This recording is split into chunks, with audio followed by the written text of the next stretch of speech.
Ladies and gentlemen, Dr. Keith Moo-Young.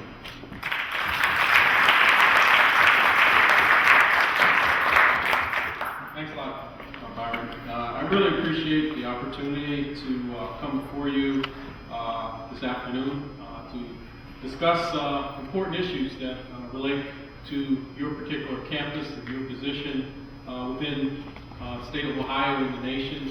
As we know, higher education is changing, transforming at a very rapid pace, and to keep up with it as academicians and folks, staff members who work in this complex environment and system, I truly think it's an opportunity of a lifetime, because the work that you do at a campus such as Cleveland State University is really the great work of our nation. First of all, let me start off and just looking at the dynamics and landscape of higher education. You know, the transformation of the state economy, regardless of state, really in the future is dependent upon the number of college graduates that your state is able to produce. I know your governor has put 1 million college graduates as his end goal, but let's look at the cost of dropouts. The cost of dropouts for just the class of 2008 in the state of Ohio is somewhere about $10 billion of lost wages over the lifetime of those dropouts. You know, if you just looked at the city of Cleveland, those dropouts in 2008 are costing the city lost wages of $129 million over their lifetime. You know, you couple that with the challenges that we have when you talk about higher education and higher education financing. It's really tantamount that we look at creative and innovative ways to engage. And I think, you know, when I look at your the mantra of the university, engage learning, I think that is truly something that is very special, that you have catapulted and put yourself in a very strategic category. But when you look at fiscal financing of higher education, over the last 30 plus years, it has continued to drop to the point whereby, you know, states and income levels of the students who are being served, the tuitions are being increased dramatically. Your tuition rates here are no different than other Midwestern states where, you know, the average cost is anywhere from $13,000 to $10,000 to $13,000. But what's even more important is that when we look at the success rate of students, again, this is something that that you have to think about, is that it's very income dependent upon what you can predict a student's success rate based on the family's income. So if you look at the higher income students, you know, who their success rates are in the 70, 80 percentile in terms of completing a college education. When you look at the students from lower income levels, success rates hover in the 30 to 40 percentile mark. So the challenge in higher education really is the challenge that our nation faced back in 1890 when the Morelli Act, and for those of you who don't know what the Morelli Act is, it created the land-grant universities. In your state, the land-grant institution is Ohio State University. In Michigan, it's Michigan State. You know, in others, you know, and so these land-grant universities had a purpose in mind when they were started. The purpose was for them to educate the students from the rural community and make them productive citizens to basically have the educational perspective that was broad enough to be competitive in an agrarian marketplace.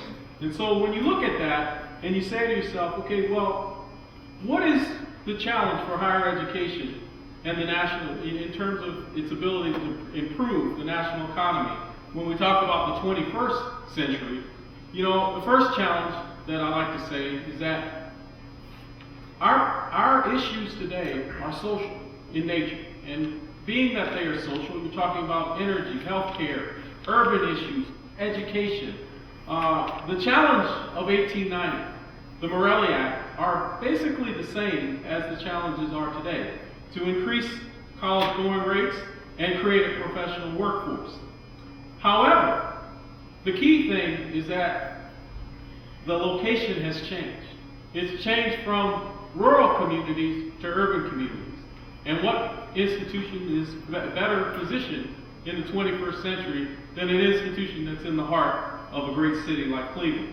So what I look at, and people ask me about the vision, it's not a vision of mine, but it's one that, is a compelling vision that emanates from the information that I read and the days that I spent on campus here, listening to all different perspectives, is that, you really are, as Cleveland State University, are looking to be the nation's premier urban serving university with a focus on high level of research accomplishments that provide the state of Ohio high quality graduates who assist to transform the regional economy for global competitiveness. In terms of how to get there, many of these things you're already doing, and I think you should be very, very proud of the things that you're currently accomplishing. So, for example, engaging the community. I think one of the things that I always say is that you have to leverage your location. And being that you're in a great urban community, leveraging that location and leveraging those resources for the advantages of students through public-private partnerships is mission critical to your ultimate success. I think one of the things I see as a major challenge here that I think is not undoable, unsurmountable, is maintaining your economic stability. I like to call it my approach of the 4 Ps. When I looking at institutional, internal aspects, because economic stability has a lot to do with both internal and external forces, but I call them the 4 Ps. I say you have to have the right processes, procedures, policies, and you've got to have the right people on the bus. And so when you look at that, you got, as an institution, I think one of the key things for your economic stability is to balance the increase of tuition revenue and increasing your enrollments, or continuing to stabilize the increase in enrollments, because that is a revenue source that is continuing for the operation. I think your operational procedures enhancement is something that you pointed out. Increasing fundraising is definitely something that you'll need to do in order to create the economic stability. And my own personal opinion is creating that culture of entrepreneurship, whether it be at the level of the dean, or the individual faculty member, or the students. An entrepreneurial culture in a university setting always, in my opinion, tends to lead to great rewards for the institution by creating that entrepreneurial culture. I think student success is of major importance here, improving the graduation and retention rates. I would definitely say over the next 5 to 10 years, if you could, as a campus, work towards getting graduation and retention rates, graduation rates up to about 50 to 55%, maximizing, and you can do that simply if you can maximize first-time freshman conversion rates, as well as sophomore and junior conversion rates. A number of strategies that can be utilized for that, but I think having that framework of engaged learning is definitely something that if you can implement that both across the curriculum and both through co-curricular activities, really will make it you very successful. I think one of the aspects as an urban research university, there's definitely an opportunity for you to continue to increase research and development funding and enhance the production of doctoral students that are urban sensitive in nature, whether it be they are in the technological fields or the STEM fields, as well as those potentially in the humanities, the business school, etc. I think one of the key things here is that the problems that these students are working on definitely need to have a flavor that is very centric to an urban environment and setting, which will set your graduates at that level apart. But I think increasing your doctoral production as well as your R&D capacity are critical, and I think one of the key areas, of course, is healthcare. Other areas include energy. I think your urban planning area has done some really great opportunistic things that continue to build the reputation of the institution.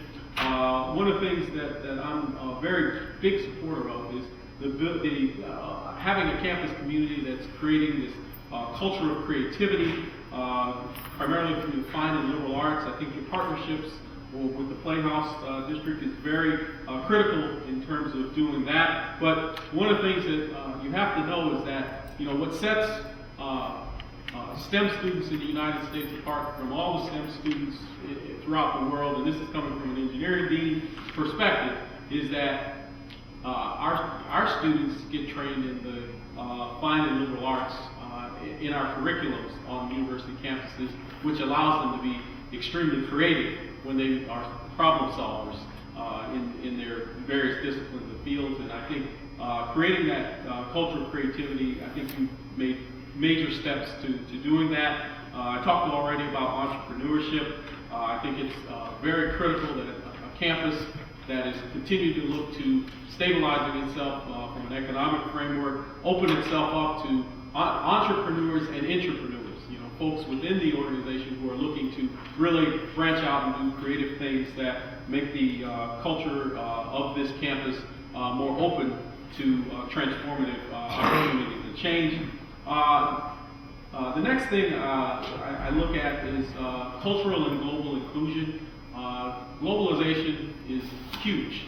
It is the driver for all economic engines. With the signing of the NAFTA treaty almost 15, 20 years ago by the Clinton administration, it has opened global trade up like no other in the United States. And what we will find is that our graduates, regardless of institution, end up in global opportunities. And so we have to have a perspective in mind that embraces both global cultures as well as embraces our local cultures and really integrates it into the fabric of the institution. And then, the final thing that I would say for Cleveland State University is continue to build your brand. I think your brand is a fabulous brand, and I think the work that you do, and both in the community, really that story needs to be told on a national level, on a global level, because I think the opportunity for you in the future is to continue to tell that story and make a real strong commitment to brand equity. In closing, I think one of the questions that was asked of me was, talk a little bit about yourself in terms of your position to accomplish these goals. And I think my framework and my fundamental strategy in terms of leadership and guidance and principles is to use this as a framework for how I set up my, currently the College of Engineering that I run. We have a framework and we operate based on strategic planning and direction, and we are constantly in the mode of planning for the next big, latest, greatest things that we know can continue to transform and to make us both continue to maintain our rigor in terms of the things that we do, but also continues to keep us relevant within the communities that we serve, both locally, regionally, and nationally. So with that, Byron, I'll open it up for questions. I'd be happy to take your questions. Thank you.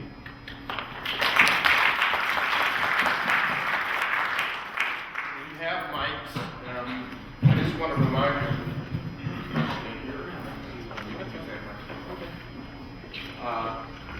Just a reminder, I know folks have to leave, but we do want your feedback from this session. And so there are various ways to do that. We'll talk about it, but please look for opportunities to share what you've heard, feedback. So we'll open up for questions now. I think there's a little bit.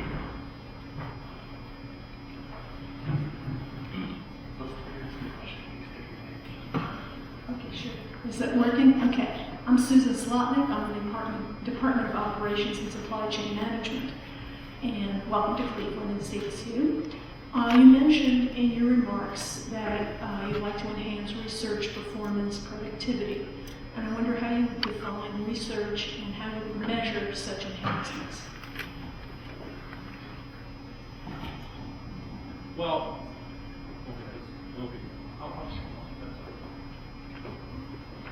that's actually a very good question. I think, one of the things that you have to look at is research is very different across the academic spectrum for different departments.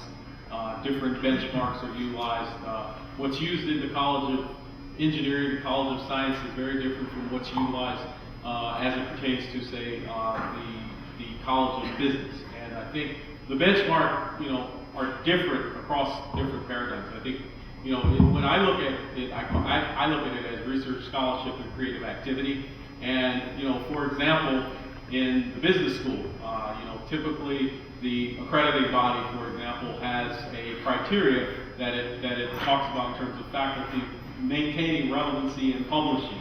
And so the criteria in business is very different because it is a publication in archivable, peer-reviewed journals, whereas in maybe the sciences, for example, or the health sciences, they have the opportunity to connect, and whether it be doing sponsored research, might be a part of their benchmark. So I think, to answer your question, I think the benchmarks are different depending on the unit.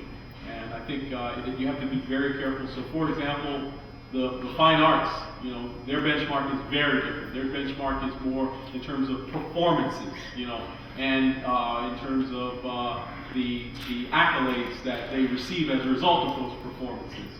And so you have to be very careful in terms of how you measure, the benchmarks. And I think one of the things I personally, I do now, and I will do if I were to come here, would be to rely heavily on the dean of that particular college to basically establish what that benchmark is in terms of elevating the profile in terms of scholarship, research, and creative activity.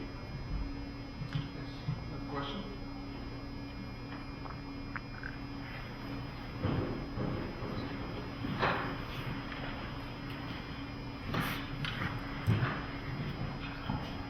I'll try to get through this. Excuse my voice, it's a little bit of a Cleveland winter.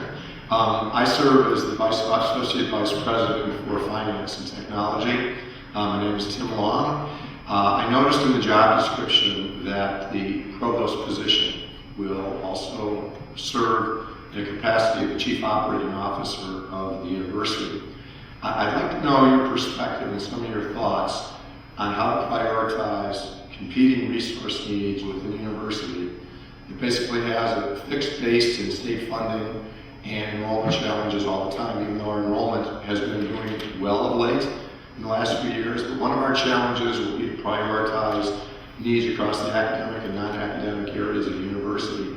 How would you do that? How would you set the framework for that type of prioritization? Thank you for the question. In terms of priorities, I think you have to establish a set of metrics and benchmarks in order to have a better informed decision making.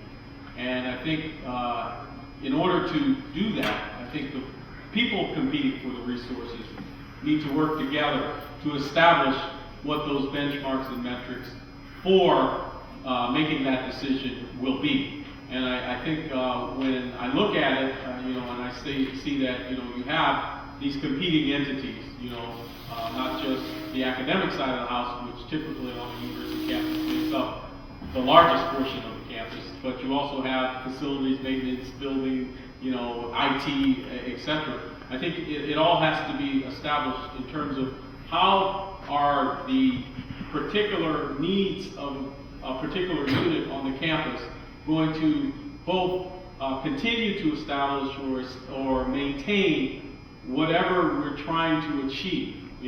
If it's really things that are bottom line and basic necessity items, I think those can be easily prioritized because, for example, if we don't have X, we can't teach our classes, and that might be a facilities issue. I think that would definitely have to rise to the highest degree of priority. But I think in terms of goals and priority setting, I think it's a matter of having the people come together and work together to establish what those metrics and benchmarks would be to define what are the priorities of the institution, both in terms of what I call short-term, have to do, need to do, as well as the long-term items and priorities.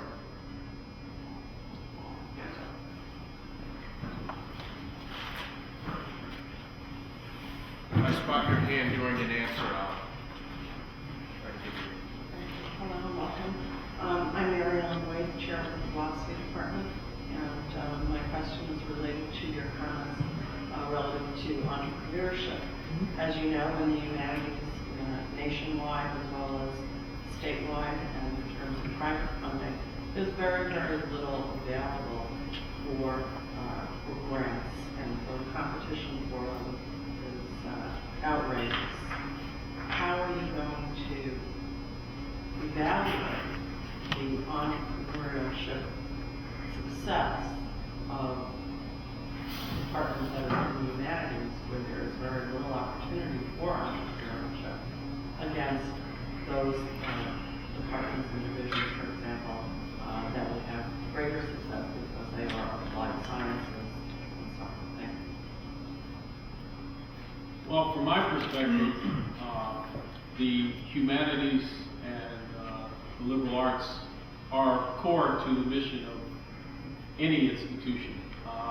You look at your general education offerings, you know, the students are essentially molded as a result of those early freshman, sophomore related coursework that they take through the general education offerings, regardless of their major. You know, these are the things that they have to take. And I think when you look at you know, the scholarship, research, creative activity, and for the humanities and liberal arts, I'm very well aware that it's a very different culture. And so I think there has to be within the system flexibility to account for those differences between the various majors. I think one of the things that I would definitely foresee or could potentially look at is, okay, well, you know, maybe it is looking at different modes of delivering instruction, core instruction, and that are different from how we normally do these things. And that, to me, is viewed as being entrepreneurial on the part of, say, the humanities. Looking at, you know,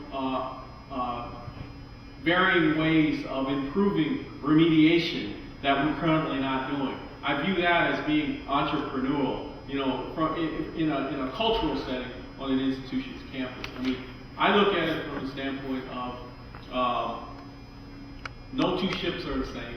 Everyone has differences, and I think defining those differences up front, you know, set the conditions for how we operate.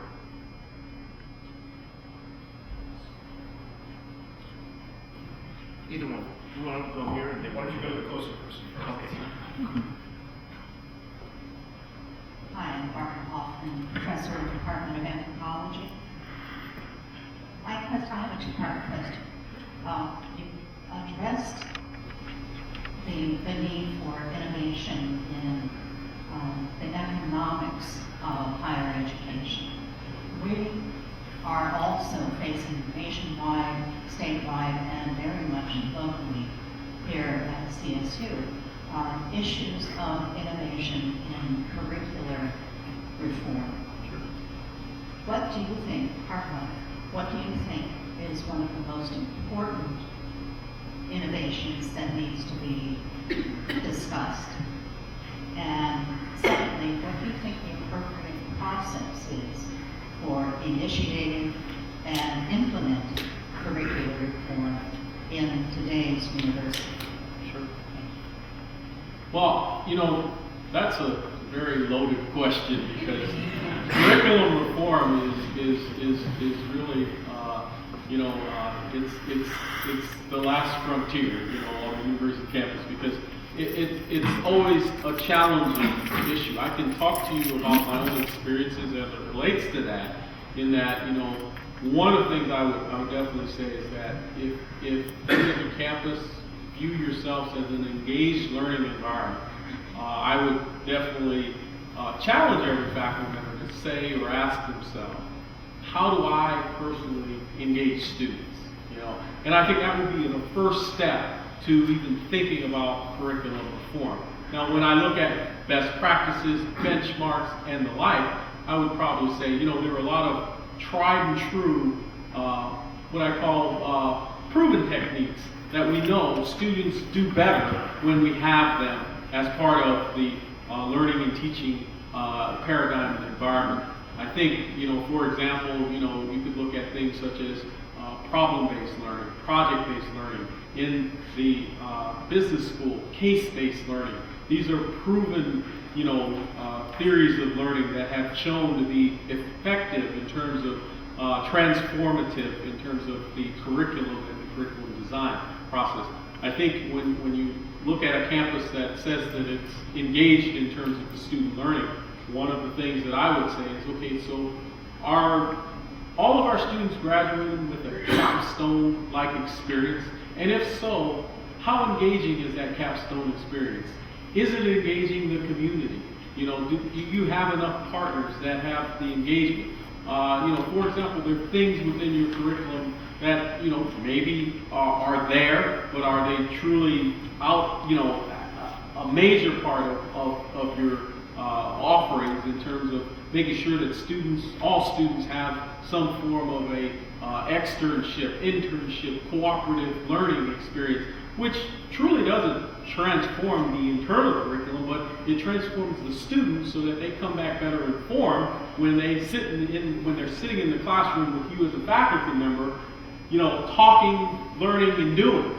I think some of the aspects that I would definitely say are also are the classrooms here 21st century IT ready to transform the classroom? Are the students using the most up-to-date learning tools and technologies? Are iPads being, integrated into the framework of how students learn in the environment of the institution? I mean, one example of the iPads being integrated is at Duke University. Kathy Davison, the Vice Provost for undergraduate education, she did a pilot where basically over a 3-year period, by the end of the 3rd year, all students had iPads, and they were all physically integrating the iPad into their freshman seminar classes. So I think that's part of that would be the answer to, I guess, the first part of your question. Now the second part, again, just kind of repeat the second part of the question. Process. That's one of your pillars, one of your 4 things. Sure. Processes. What process do you think should be followed to initiate curricular reform and then to implement it? Well, I think the first thing, or the first step that I would want to engage in would be a conversation to understand what is the state of practice here. Get an inventory. See what the best practices are currently being utilized and how we're utilizing it. Then I think in the second instance would be to come up with a framework of what the innovations are that we would like to see integrated and implemented in the curriculum at the department, the college level, and as an institution-wide. And then I think the third step is then to hopefully have some form of resources that we can pilot at a larger scale than just the individual class. It could be blocks of classes, blocks of curriculum that we could transform and move in that direction of innovation that we decide on will really transform the environment. And then once we have that data to show and illustrate, then we can start to really evolutionarily change the curriculum in other aspects as we move along. And I think it can go relatively quickly, especially if the resource base is there, that we can incentivize people. Now, what I'm thinking of is more interdisciplinary types of, co-taught, innovative, flipping the classroom. I don't know if you've heard that terminology, but basically, utilizing the information technology to teach the traditional standard lecture material, and then taking the classroom and creating that engaging environment with students. I mean, those are projects and themes that can be done, when you have willing, faculty members who are willing to engage in that type of learning environment. And I think part of it is, creating a structure built on incentives to, engage faculty and really trying to rethink how they do their teaching and learning paradigm.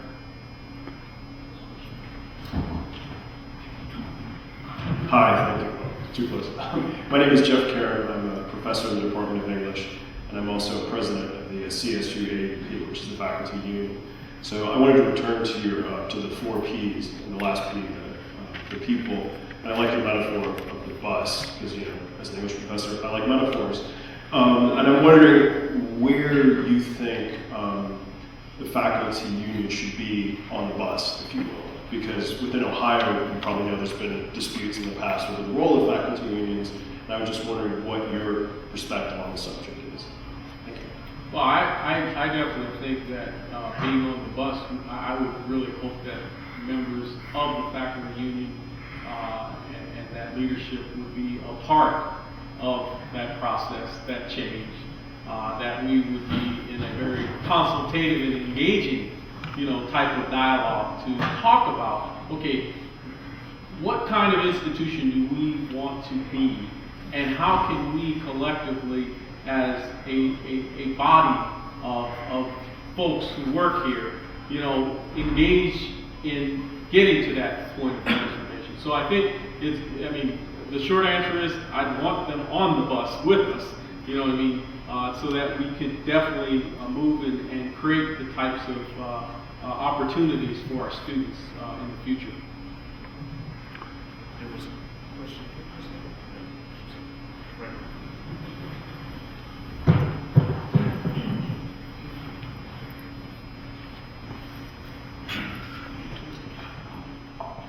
Good afternoon, Dr. Moo-Young. Welcome to sunny Cleveland.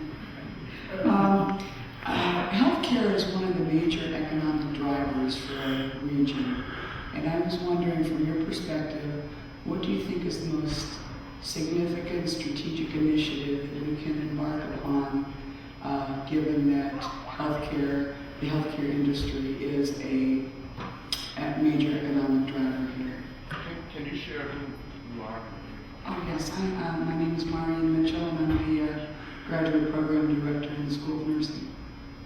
Thank you. Well, that's actually a very relevant and great question because, you know, that's something that, you know, in terms of looking at your institution, I really took a deep, long look at. And I think, you know, one of the things is your location is really strategic in terms of, you know, you're not that far away from probably the Midwestern central area where you have, you know, the 2 hospitals very close by, and both have excellent reputations, Cleveland Clinic and the University Hospital.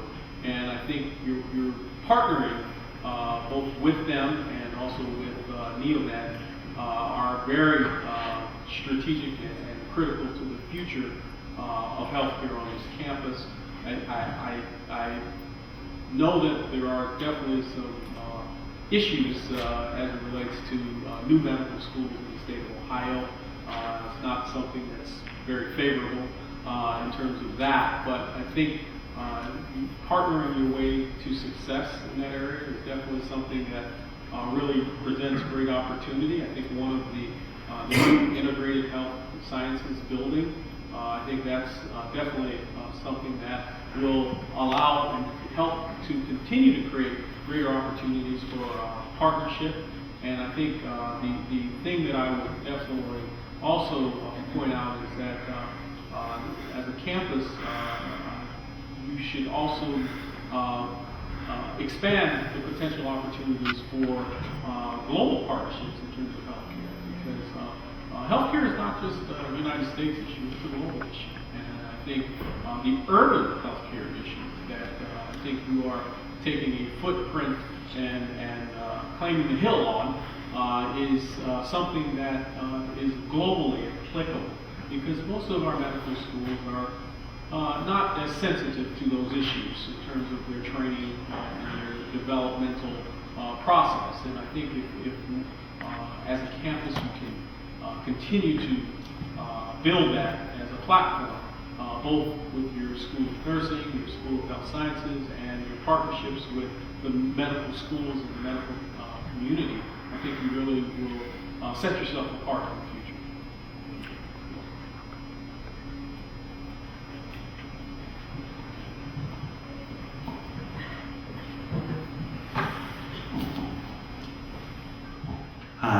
Glenn Goodman from the School of Health Sciences.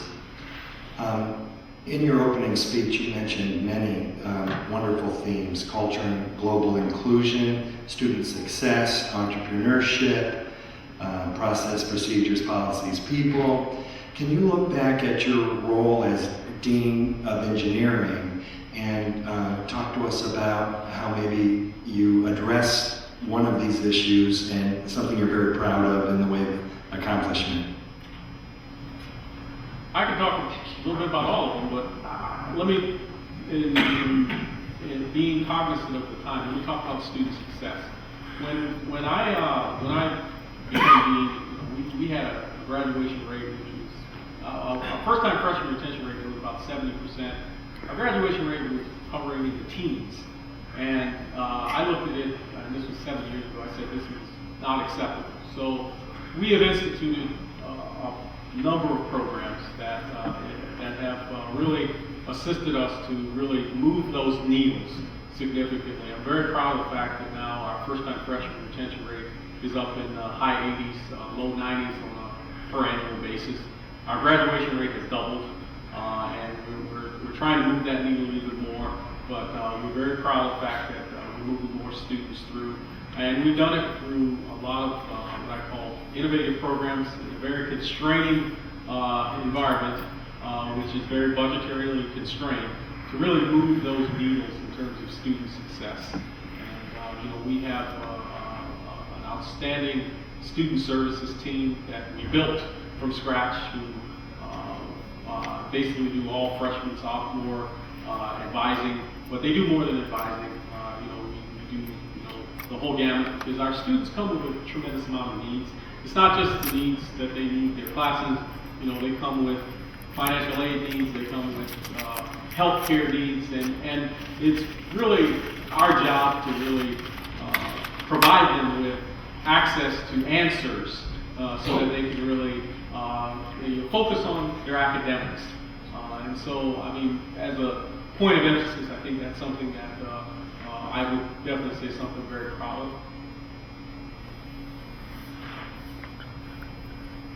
Questions? Very top. We thought we'd do the top and the bottom. I want to do your wellness for you. I'm sorry? This is wellness.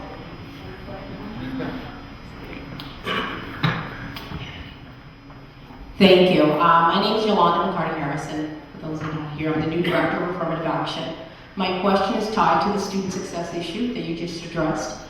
How important is it to have a faculty representation to help you lead that student success of all students, especially at an urban institution? And I'm really talking more so of the demographic numbers as it relates to faculty. And this is just not a Cleveland State issue. This is an issue across our country as it relates to representation of our faculty members in all demographic areas.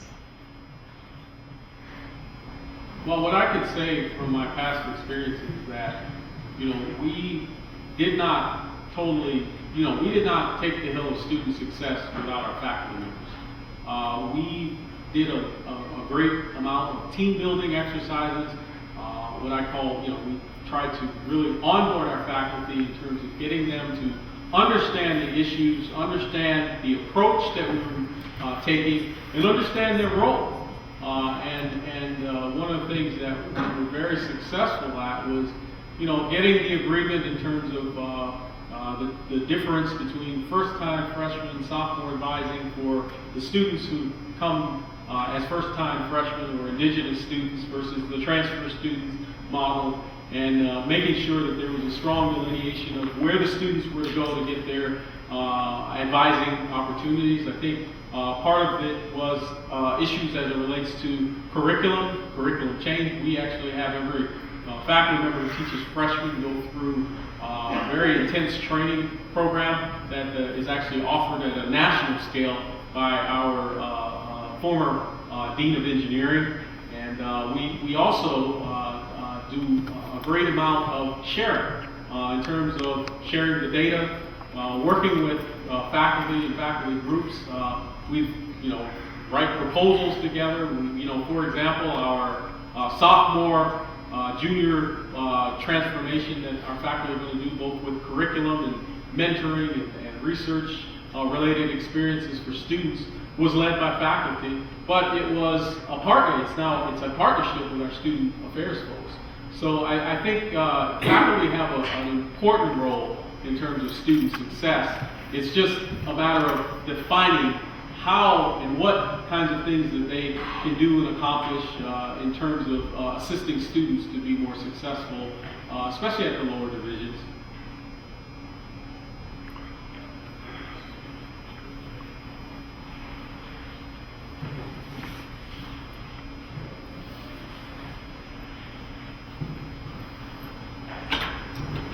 Hi, I'm Allison Rocha from the Philosophy Department. Kind of a follow-up, I guess, on Tim Long's question, since being COO and Chief Academic Affairs strikes me as an interesting balance that you'll have to try. I wonder from your experience how you have had to deal with the resource allocation constraints when what you need to do is cut budgets, and one of the fastest and easiest things to cut, or at least one of the most costly things to cut, is personnel. Because we've recently downsized quite dramatically our faculty numbers, and it's been said that that's due to budgetary constraints, while at the same time the decision to build a building that's going to set us up with a $2 to $3 million debt service each year that'll have to come out of tuition dollars is going to be a lot into the future. And that certainly is many faculty lines that will have disappeared. And so I just wondered if your university has faced a similar kind of situation, and what you think about choosing those kinds of resources over faculty resources. Wow, it sounds like a mirror image in terms of, I think those challenges are definitely universal in the academic arena and world. We've seen budgetary cuts on a per annual basis to the academic community framework. I think one of the biggest challenges that we have, at least at my current institution, and I see it also here, is to assure that the quality of the faculty remains high, so that the quality and reputation of the degree continues to maintain in terms of its rigor and relevance. And I think, from my perspective, if given the opportunity to come here, I think I would definitely be a very strong advocate for continuing to maintain and keep the faculty lines within the academic arena. I think one of the key aspects that we also need to have discussions on would be, okay, if we do gain back the resources that were lost at some point, how do we distribute them back to the academic community in terms of, and what process do we use so that it's fully open and very collegial, so that we can see where those needs should be, whether it be from a strategic direction or just a needs-based perspective. And so I definitely see that these are issues. I've seen them occur at other institutions as well, and I think it's a challenge that we will face, but definitely think it's something that is not insurmountable. I think it's a matter of being very strategic in terms of how you're negotiating, in terms of taking apart or taking the cuts at an institution, and when those cuts do come down.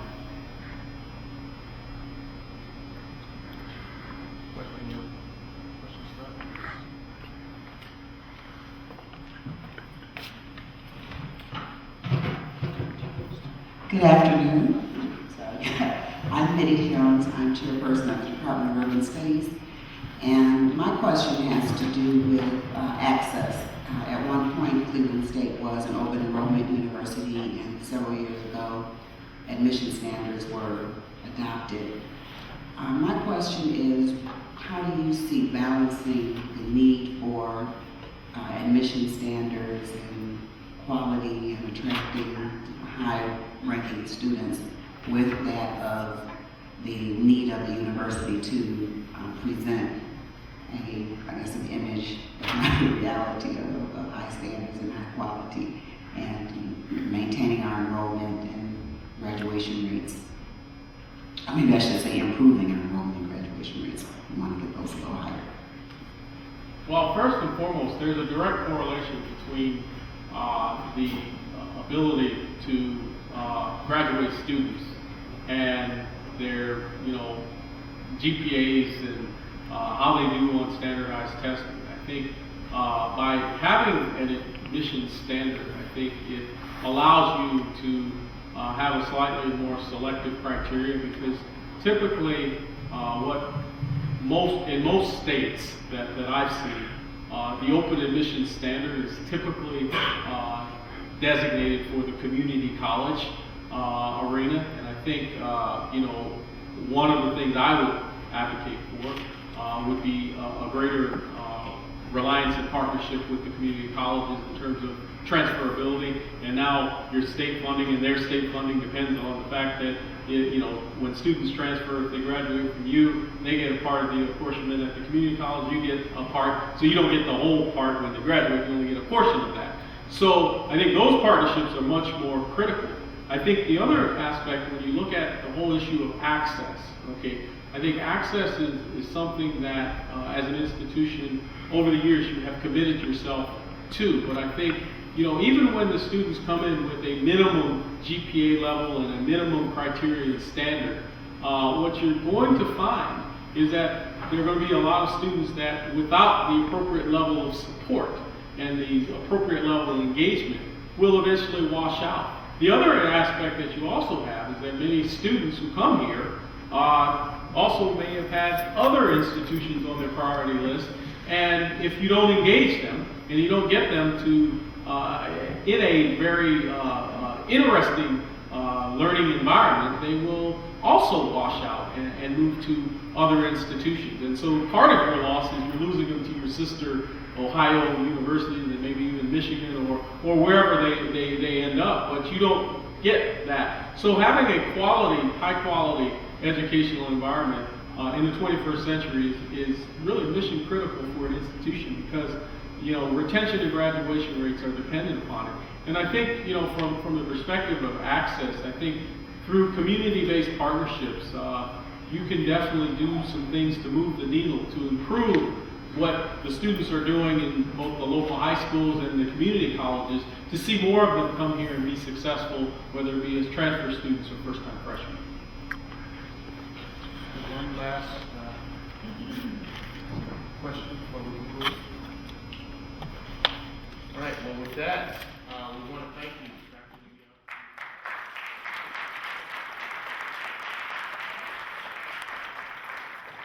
I do want to encourage you to not let this conversation be the last you're heard from. I can tell you that President Burton has made it very clear through the search process that feedback from these conversations be a part of his deliberation.